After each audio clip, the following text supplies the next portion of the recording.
కత్తులు దూసుకపోయినా నెత్తుటి ఏరులు వారినా కత్తులు తీసుకుపోయినా నెత్తుటి ఏరుల వారినా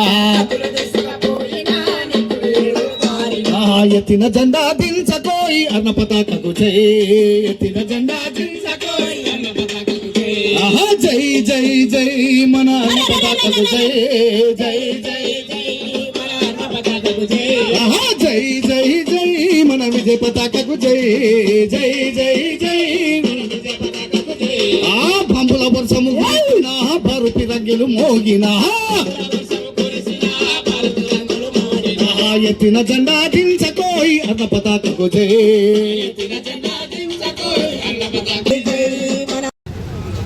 భారత కమ్యూనిస్ట్ పార్టీ భారతదేశంలో ఆవిర్భవించి డిసెంబర్ 26వ తేదీ నాటికి 100 సంవత్సరాలు పూర్తయింది.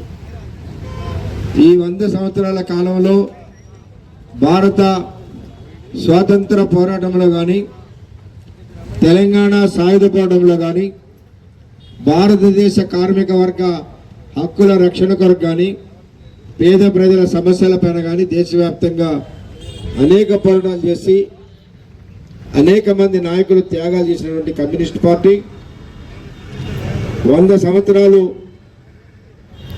పూర్తయినటువంటి సందర్భంలో శత దినోత్సవాలని ఇవాళ జరుపుకోబోతా ఉన్నాం. రేపు ఖమ్మంలో 18వ తారీఖు నాడు ఏర్పాటు చేసుకోవడం అనేది జరిగింది. ఈ యొక్క కార్యక్రమానికి దేశ నలుమూలల నుండి అనేక మంది కమ్యూనిస్ట్ పార్టీ నాయకులు, కార్యకర్తలు, అట్లాగే వివిధ దేశాల నుంచి దాదాపు 40 దేశాల నుంచి కమ్యూనిస్ట్ పార్టీ వామపక్ష భావజాలం కలిగినటువంటి నాయకులు వీళ్ళందరూ కూడా రావడం అనేది జరుగుతూ ఉంది. దీనికి ఒక ప్రత్యేకత ఉన్నది. దాదాపు 5 లక్షల మందితోటి ఖమ్మంలో ఈ యొక్క భారీ బహిరంగ సభ నిర్వహించాలని, కమ్యూనిస్ట్ పార్టీ 100 సంవత్సరాల చరిత్రని ప్రజలందరూ కూడా తెలియపరచాలనే దాని కొరకు ఈ యొక్క కార్యక్రమం చేసుకుంటా ఉన్నాం.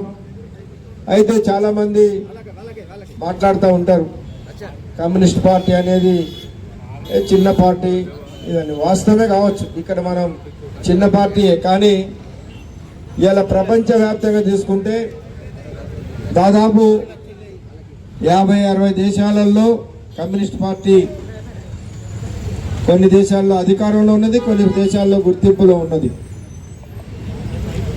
మరి ఇవాళ ఇక్కడ ఉన్నటువంటి పార్టీలు ఏవి కూడా భారతదేశం దాటిపోతే, ఇవాళ కాంగ్రెస్ పార్టీ కావచ్చు, బీజేపీ కావచ్చు, ఇవన్నీ పెద్ద పార్టీలే మన దేశంలో. కానీ మన దేశం దాటి బయటికి పోతే కాంగ్రెస్ అంటే ఎవరికి తెలియదు, బీజేపీ అంటే ఎవరికి తెలియదు.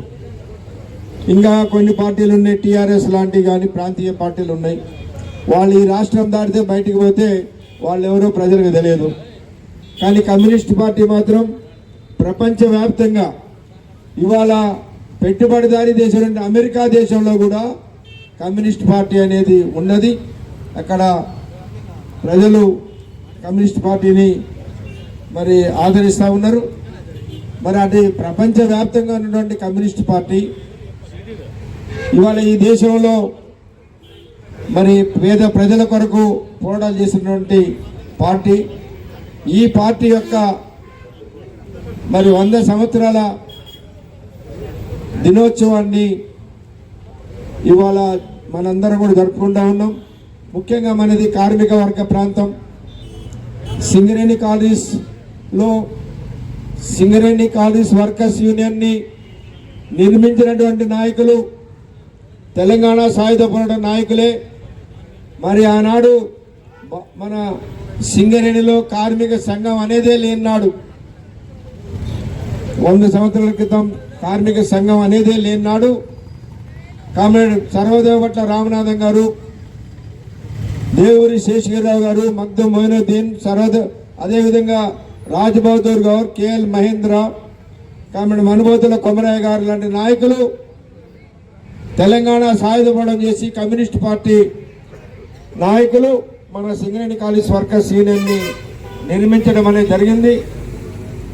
ఈ యొక్క 100 సంవత్సరాల కాలంలో సింగరేణిలో కూడా అనేక పోరాటాలు చేసి అనేక మంది నాయకులు ప్రాణ త్యాగాలు చేసి సింగరేణి కార్మిక వర్గం కొరకు అనేక హక్కులు సాధించారు.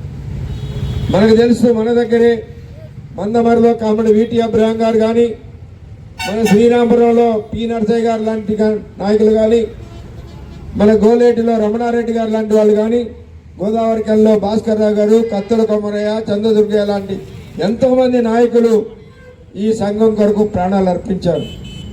మరి అలాంటి నాయకత్వంలో మనం చేస్తూ ఉన్నాం. మరి ఈ కమ్యూనిస్ట్ పార్టీ 100 సంవత్సరాల జన్మ దినోత్సవాన్ని జరుపుకున్న సందర్భంలో మన సింగరేణి కార్మికులందరూ కూడా పెద్ద సంఖ్యలో బయలుదేరి ఖమ్మం పోవాల్సినటువంటి అవసరం ఉన్నది.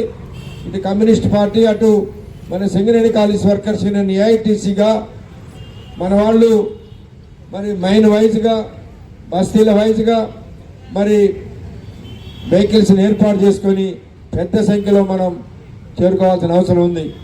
సింగరేణి ప్రాంతానికి 5,000 మంది రావాలని టార్గెట్గా ఇచ్చారు. 5 లక్షల మంది మొత్తం జనాభా వస్తుంటే అందులో 5,000 మంది సింగరేణి నుంచి అన్నారు. మరి మన ప్రాంతం నుంచి మరి ఎక్కువ మంది బయలుదేరాల్సిన అవసరం ఉంటుంది. ఎందుకంటే పెద్ద ఏరియా మనది శ్రీరాంపురం, 1000 మంది కార్మికులు పనిచేసినటువంటి ఏరియా. కాబట్టి మన నాయకులు అందరూ కూడా, పిటి సెక్రటరీలు, బ్రాంచ్ నాయకత్వం అందరూ కూడా చొరవ తీసుకొని పెద్ద సంఖ్యలో మన వాళ్ళందరూ కూడా బయలుదేరాలి. రోజు ఆదివారమే కాబట్టి ఎట్లాగో సెలవే ఉంటుంది మనకి. పొద్దున పూట పోయామంటే రాత్రి వరకు తిరిగి వస్తాం. కాబట్టి దయచేసి మీరు అందరూ కూడా రేపు 18వ తారీఖు నాడు చలో ఖమ్మం ప్రోగ్రాంలో పెద్ద సంఖ్యలో పాల్గొని దాన్ని జయప్రదం చేయాలని కోరుకుంటూ, ఇవాళ సాయంత్రం 4-4:30 సమయంలో మన రామకృష్ణాపురంలో మన జిల్లా కమ్యూనిస్ట్ పార్టీ ఆధ్వర్యంలో ఒక బహిరంగ సభను ఏర్పాటు చేసుకోవడం జరిగింది. దీనికి కూడా ఇక్కడ నుంచి మన వాళ్ళందరూ కూడా రావాలని చెప్పేసి విజ్ఞప్తి చేస్తూ నాకు అవకాశం ఇచ్చిన మీ అందరికీ ధన్యవాదాలు.